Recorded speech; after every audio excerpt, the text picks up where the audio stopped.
নমস্কাৰ বন্ধু-বান্ধৱীসকল, আজি মই আলোচনা কৰিম এট, অন আৰু ইন এই প্ৰিপজিশ্যন তিনিটাৰ বিষয়ে আজি আলোচনা কৰিম। বিশেষকৈ এই প্ৰিপজিশ্যন তিনিটা সময়ৰ ক্ষেত্ৰত কোনটো প্ৰিপজিশ্যন কেতিয়া ইউজ কৰিব লাগে সেইটো বিষয়ে আজি মই ভালদৰে আলোচনা কৰিম। সো বন্ধু-বান্ধৱীসকল, এতিয়া আমি প্ৰথমতে আলোচনা কৰিম এট প্ৰিপজিশ্যনটো। এট প্ৰিপজিশ্যন আমি কেতিয়া ইউজ কৰিম।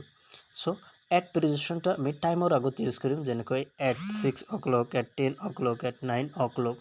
সো আমি টাইমৰ আগত সদায় এট প্ৰিপজিশ্যনটো ইউজ কৰিম। তাৰপিছত ওৱান আমি ইউজ কৰিম ডেৰ আগত, days, one Sunday, one Monday, one টুৱেজডে।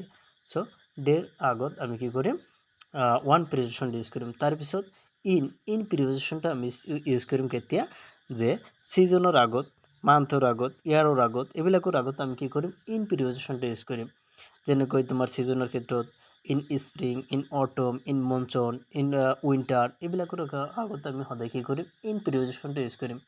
তাৰপিছত তোমাৰ month, in January, in February, in August, এইবিলাক মান্থৰ আগত আমি কি কৰিম, ইন প্ৰিপজিশ্যনটো ইউজ কৰিম।